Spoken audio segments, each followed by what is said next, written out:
We're going to be in chapter 18 today, which is the beginning of the trials under the Jewish authorities and the Roman authorities. There is much confusion in the synoptics as exactly to the order of the events that occur. There is an excellent resource book out that I think you would really enjoy seeing. This is Roman Society and Roman Law in the New Testament by Sherwin-White, an Englishman. You'll really enjoy this, and I hope if you haven't seen this book, you'll get it. This one, it deals with most of the issues about the Roman government. The Gospels, Paul, Acts, deals with Luke and that very difficult historical reference with Cyrenius. And I hope you'll get that book. It'll really be helpful to you. Now, let's look in it if we could. John's going to leave some things out that you're accustomed to seeing in the other synoptics of this account. And I must admit to you, it's hard to know exactly what the order is because they differ slightly. To me, that says they are eyewitness accounts more than a mechanical unity. I hope it doesn't bother you much because it's here and we can't do anything about it. Notice where it says, on saying these things, he went with his disciples across. Now my translation has the ravine of cedars. It's the wadi of Kidron.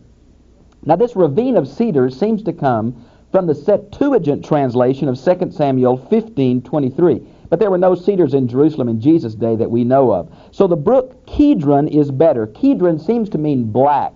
Now it may be black because into the Kidron was where all the blood from the sacrifice was drained. And in the summertime there was no water there. In the wintertime it was a free-flowing little creek. And so maybe it's the darkness that the blood turned the water. I really don't know, but it should be the Kidron instead of the ravine of cedars. To a place where there was a garden. Now John completely leaves out Jesus' agony in Gethsemane. He records they went to a garden, he records the arrest, but he does not go into the account of the prayer agony of Jesus saying, Father, let this cup pass from me, because John's whole purpose has been Jesus' calmness and control of every situation. And so he leaves this out for his own purposes, though I'm sure he knew the other ones were there.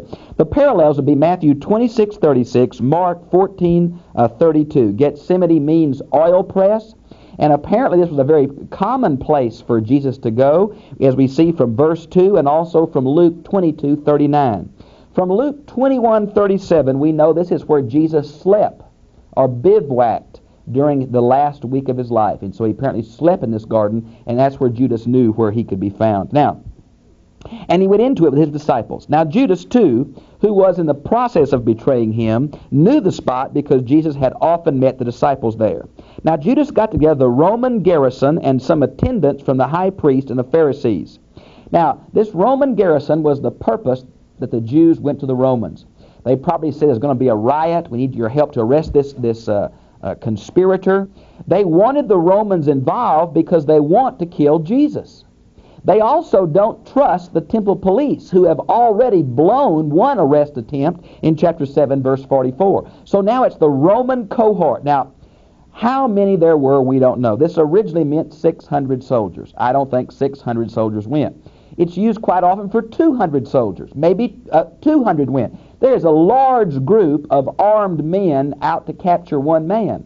Because they think he's an insurrectionist, Jerusalem has swelled to 3 times her Norman size because of the Passover. They think there's going to be a riot, and they took every precaution. Okay? Now the temple police apparently went. Notice it says that with lanterns and torches and weapons. Now the lanterns and torches seem to mean lanterns like the olive oil lanterns. But in this context, they're probably synonymous. They were well prepared in case Jesus hid or in case they were attacked in the dark. They would have... Now, it just has weapons here, but we learn from other passages where there were swords and clubs. Now, the swords would be what the Roman soldiers carried, and the clubs what the temple police carried. Okay? Now, and Jesus, as he knew everything, that's a very strong point. Friends, he knew it was going to happen, and he goes out to meet it. That was going to befall him, came forward and asked, who is it that you're looking for? Came out of the dark, right in front of him, in the light of the torches, and said, who do you want? And they said, we want Jesus of Nazareth. Now, there's been a lot of discussion about does it mean Nazarene or from Nazareth. There is some etymological questions here, but it seems the usage in the New Testament backs up from the city of Nazareth, not Nazarene. Now, And Jesus said, I am.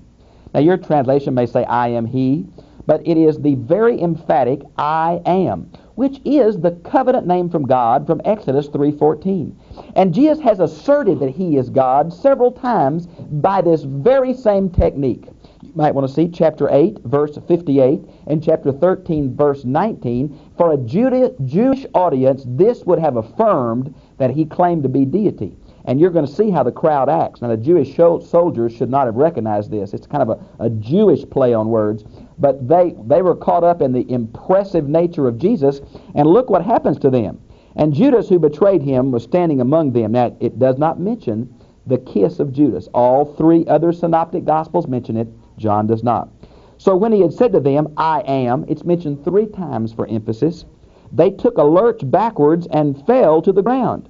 Now, I don't know what happened, but Jesus was very impressive in the power of his personality. And this whole group of soldiers, 200, 300, I don't know how many, 50, I don't know, fell backwards. Man, that's a pretty powerful personality. And so once more he asked them, who is it that you are looking for? They said, Jesus of Nazareth. He said, I've already told you I am he. Now, maybe the emphasis here is because he did not want the disciples caught up in this arrest attempt. He says, you don't need my disciples. You're looking for me. You said you're looking for me twice, and so let them go. It's an aorist imperative, and maybe it's to fulfill the prophecy from chapter 16:32 that they would all flee and forsake him. I'm not sure. This he said that the statement that he had made might be fulfilled, and that's what we're referring to. I have not lost one of them except those who have given me, and that, of course, is from chapter 17, verse 12. And the ideal about them all scattering is 16:32. Now, and so, verse 10. So Simon Peter, who had a sword, drew it, struck the high priest's servant's ear, and cut it off, his right ear. His name was Malchus. Now, friends, Peter, they say Peter is a chicken and he's a coward. Friends, in the face of 200 soldiers, there were only 2 swords in the apostolic band. Peter had one of them. In the face of all those soldiers, Peter drew that sword and was ready to fight. Somebody said he tried to cut the ear off. Cut the ear off, nothing. He tried to split that dude's skull open and missed and cut his ear off. Now, Jesus put it back on. You think that impressed him? Man, I tell you what. Now, I think the reason he did this was probably, if you look at Luke 22, 36 through 38, you might get the background of why Peter acted this way. It's a note of Peter's faith. He was sure he was going to die in the fight, but he was ready to fight. Now, then Jesus said to Peter, put your sword back into your sheath. I must not drink the cup which the Father has handed me? It's saying a question, but with an affirmation. Now, this idea of a cup is a synonym or a symbol in the Old Testament for a man's destiny. Let me give you a few good references. There are many. Psalm 75:8, Isaiah 51:17 and 22. So John just does not bring into here the agony that Jesus felt, but accentuates the positive. Now, in verses 12 and following, the trial before the Jewish authorities differs with the synoptics. There's a good chapter on this book I've showed you by Sherman White, and I hope you'll look at that. So the garrison and its commander and the attendants of the Jews arrested Jesus, put him in handcuffs. Apparently they were not afraid of him. This was just standard operating procedure. And took him first to Annas. Now we see that verse 24 helps us a whole lot.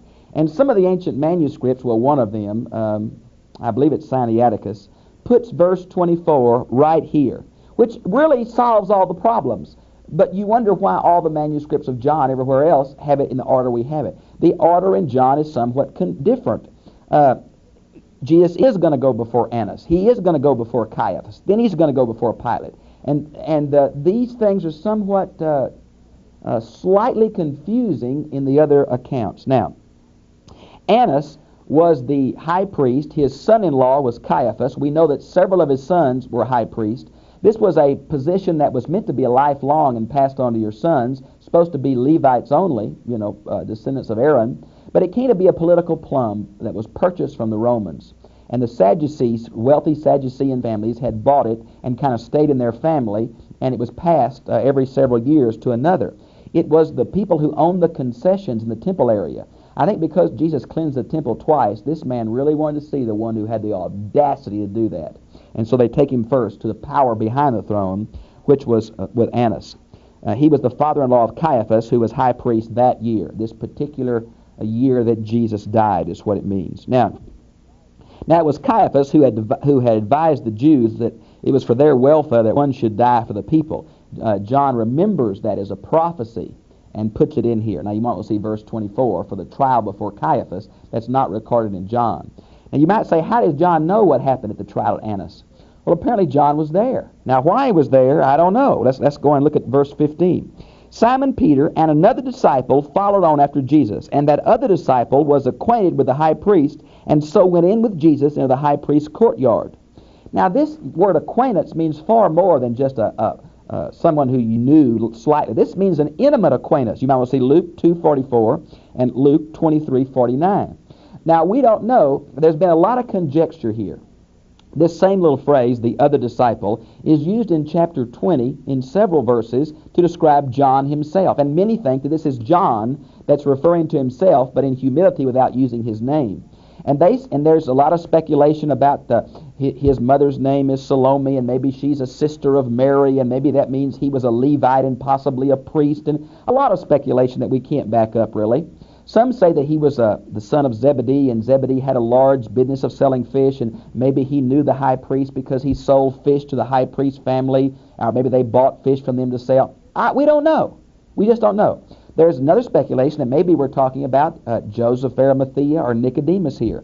We're just not certain. So the tradition has been John the Apostle, but a real possibility is Joseph or Nicodemus, and maybe we just have no idea, and we have to leave it at that. Now, but Peter stood outside before the door. So the other disciple, who was acquainted with the high priest, stepped out and spoke to the woman doorkeeper and brought Peter in. Peter couldn't even get in the courtyard without the other disciple saying, let him in, he's okay.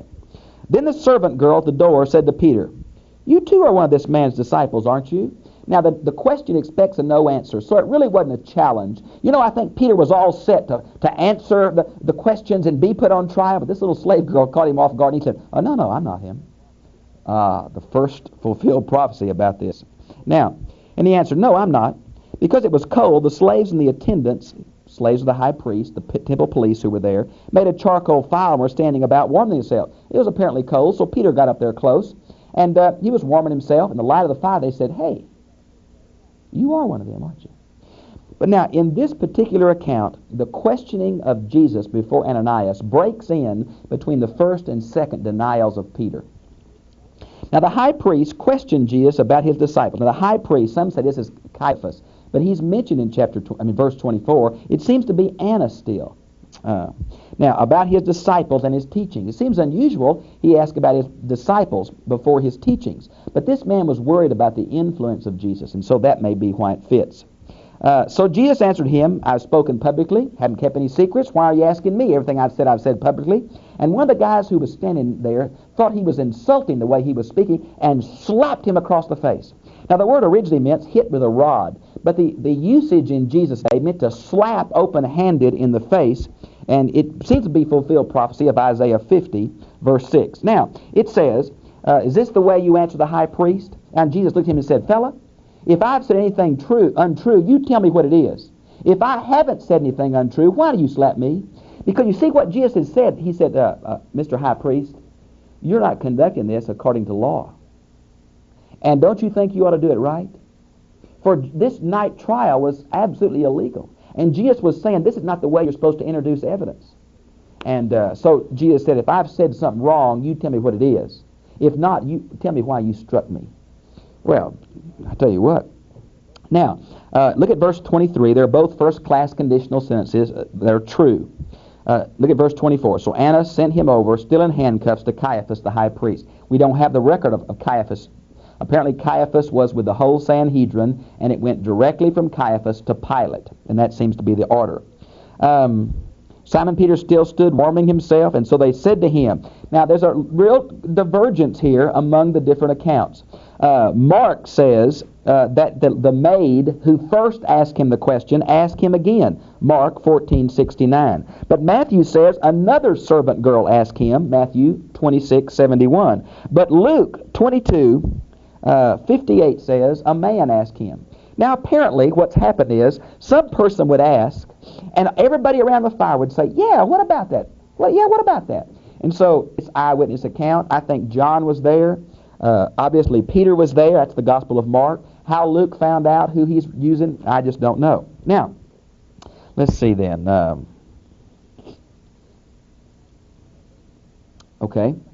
Verse 26. One of the high priest's slaves, who was a kinsman of the one whose ear Peter had cut off, family deal, I did not see you in the garden. Now this question implies a yes. So the questioning is getting serious now. And here Peter denies it. Now we learn from Mark 14:71 and Matthew 26:74 that he denied it with a curse. And it's imperfect. So then the cock crowed. Now it's unusual about a cock crowing because it's very early in the morning. I think it's about 3 or 4 o'clock. First place, that's unusual, a rooster crowing that early. And second, the Jews would not allow chickens in the city of Jerusalem because they dirtied the place up. So it was a Roman chicken living next door. I don't know. But it certainly fulfills the prophecy. In Luke 22:61, it says Jesus looked at Peter. Now, some people have ascertained that maybe Annas and Caiaphas lived in the same house. And when the guards were moving him from the quarters of Annas to the quarters of Caiaphas is when Jesus looked at Peter. Now, this is all supposition. We don't know how to get around the differences of these accounts. It's all supposition, and we're simply not sure how they all fit together. Now, in verse 28 and following is the account about the trial before Pilate. They took Jesus before Caiaphas to the governor's palace. This is the praetorium, which meant any part of the governor's residence. Now, he had a part that was done for official judging called the bema. He had a part of informal meeting people. Exactly where this took place, we're not sure. Some say it was done at the Fortress Antonio. Some say it was done at Herod's palace. There's some discrepancy there. We're not real sure. This was the temporary residence of the Roman procurator because he normally lived in Caesarea Philippi, not in Jerusalem. It was early in the morning. We know from historical records that the Romans held court at daybreak. So I think this must have happened very close to daybreak to try to give some semblance of legality to the Jewish trial with the Sanhedrin and to immediately get to Pilate before any other cases could get there, because we're coming up on a special holy day, of the high holy day of Passover Sabbath. Now, they didn't go inside. They made Pilate come outside. Notice it says that so they'd be unfit to eat the Passover supper in verse 28. Now, this is the traditional controversy about the difference between John's timing and the synoptics. The synoptics say that the Last Supper was the Passover meal. John says that they were afraid to defile themselves for the Passover meal. And in John 19:14 it says the day of preparation.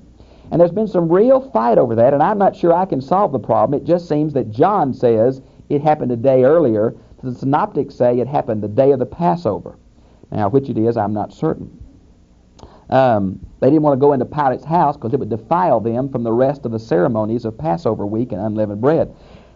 Now, didn't that surprise you? A little irony. They don't mind having judicial unfair murder, but it bothers them. They might be ceremonially unclean. Just sounds like us and our nitpicking rules, doesn't it? So Pilate came outside. That blessed the Romans that the Jews wouldn't come in their residences because they thought they were unclean. So Pilate came outside and asked, "What charge bring this man?" And the whole crowd retorted, the crowd of Jewish Sanhedrin, temple police, "If he were not a criminal, we would not have turned him over to you." Well, that was kind of a snotty reply. They were saying they didn't have a real charge. We know from the other Gospels they charged him with blasphemy, but they're going to charge him of insurrection with the Romans because the Romans wouldn't try blasphemy, and they want Jesus killed. So they say, well, if he wasn't a bad guy, an evildoer, we wouldn't have brought him here. And Pilate's not going to take that. Pilate said to them, well, take him yourselves and try him in accordance with your own law. He knew there wasn't a specific charge. They wouldn't be acting like that. Then the Jews said to him, the Jews here mean the religious authority, that's how John uses that phrase, "It is not lawful for us to execute the death penalty on anyone." Now it's obvious from several passages that Jesus knew he was going to be crucified, not stoned. Stone was how the Jews dealt with the blasphemer. Romans crucified. Now the reason for that is Deuteronomy 21:23, where it says anyone who hangs on a tree is cursed. And the Jews want Jesus of Nazareth cursed by God, so they want Roman crucifixion. Now to back that up, you ought to see chapter 3, verse 14, chapter 8, verse 28, and chapter 12, verses 32 and 33. For they wanted Jesus crucified so that curse would become. Now that curse is exactly what bothered Paul about Jesus. How can God's Messiah be cursed by God? But that is the truth of the gospel. In the book of Galatians, he took our curse on himself. And that's the idea of him dying for our sins. Now, notice if you would where it says, verse 32, this indicated what sort of death he was to die. And that certainly does. So Pilate went back into his praetorium, the government house, and called Jesus and asked him, "Are you the king of the Jews?" Now, the Jews had accused him of blasphemy, and that was their charge, that he tried to be the Messiah. They structured it in such a way as to call him the king of the Jews, which would imply treason to a Roman who did not understand the implications of the Messiahship the Jews were really worried about. You might want to see Luke 23:2. And Jesus answered him, "Do you ask me this of your own initiative, or have others suggested it to you about me?" Well, what Jesus was trying to say, if you as a Roman are asking me, am I a threat to you? Am I a king in the sense of an insurrection against Rome? No. But if the Jews have said this to you, and you're asking me if I am the Jewish Messiah, then yes, I certainly am. Well, Pilate didn't understand all this. He just says, I'm not a Jew, am I? I don't understand what you're talking about, all these Jewish technicalities. I just want to know, are you a king? Now that's the whole input here. Jesus said, my kingdom, it does not belong to this world. Now here is a standoff between the supreme earthly power of Rome and the spiritual kingdom of Jesus. And they confront here, and it's obvious. If my kingdom did belong to this world, my attendants would be fighting, imperfect tense. Now in Matthew 26:53, it might refer to angels. Here it seems to mean followers. I don't know which would be the best. Now Pilate said to him, "So you are the king of the Jews then?" Irony here. Jesus answered, "Certainly I'm a king. You've said it. And this is the very purpose I was born," perfect passive. "For this very purpose I've come into the world." Jesus acknowledged his sense of pre-existence and purpose, and the sense that he knew he was going to die, but it was in the will of God. That's what he's saying to Pilate. Now, Pilate just says, "What is truth?" But Pilate did not really want an answer, for Pilate just walks off. What Pilate wanted to know was not some religious question about is Jesus a Jewish Messiah and what Jewish Messiah means. He wanted to know if this guy was a threat to the Roman Empire. And he had adduced that he was not. So he's going to try to let him go. So he's going to walk out to the crowd again. He says, I can find no charge against him. John, written toward the end of the first century, is trying to show that Christianity is not a threat to the Roman government. That's what the Gospel of Luke and Acts is all about. And here in John's the same thing. Pilate did not condemn Jesus. It was the Jewish leaders. Pilate was forced to it by the mob. Jesus never was a threat to the Roman authorities. Paul was never a threat to the Roman authorities, even made friends with them. And that's what the gospel was trying to say to the Roman people of the first century. Christianity is not a threat to you. And no Roman official has ever been really dogmatic against Christianity, except, of course, Domitian and later Nero and later Domitian. So that's the purpose of this whole dialogue, I think, is why John fits it. And he at this time, we learn from the other Gospels, there was a tradition that one prisoner be let loose during Passover. Pilate thought they'd let loose Jesus. Now, the mob that was there knew about this, and maybe they had been waiting for Barabbas. Now, isn't this irony? We learn from several passages. Let me see if I can find one of them here. I have them down. Mark 15:7, that Barabbas, son of a rabbi, son of the father, something like that, was a real insurrectionist. He had killed people in rebellion against Rome. The very charge that Jesus was accused of, they're going to let the man go who was guilty, and Jesus who isn't guilty, they're going to crucify in his place. Now, isn't that irony? Well, you see, I think that mob was not only whipped up by the religious leaders, but I think that mob was there for the very purpose of trying to get released a local folk hero. Barabbas would have been well known in Jerusalem. He'd have been kind of a local hero because of his hatred of the Romans and his activity. And maybe it was not so much they hated Jesus. Now, of course, the Jewish leaders wanted that. But I think the crowd really wanted Barabbas and were so pro-Barabbas they just didn't care about Jesus. Now, that's just a theory. I'm not real sure, because what follows is an amazing display of injustice and unfairness in the light of the Jewish officials knowing it's not right and the Roman officials knowing it's not right, and Jesus not even defending himself. I hope you'll get this book about the Roman law, because it'll really clarify some things to you. I hope you'll read all four Gospels and try in your own mind to put kind of a loose order or agenda of what's going to happen. Just as we cannot make a full agenda of the last week of Jesus' life, known as the Passion Week, we cannot make a full and complete and dogmatic agenda of the series of trials. But it is obvious what is happening. An attempt is made to railroad Jesus. And for whatever political or personal or religious motives, that occurred. But the Bible says that that was the predetermined plan of God. It was not just an unfortunate happening.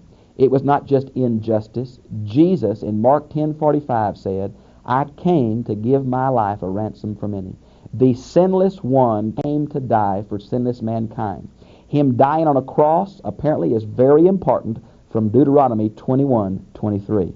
Friends, this is not a happenstance. This is the way that God chose to redeem mankind by coming a man himself, being unfairly condemned, being brutally killed. Hallelujah, praise be unto God, bursting out of the grave on Easter morning. I've enjoyed being with you, and I'll see you again, same time, same place, next week.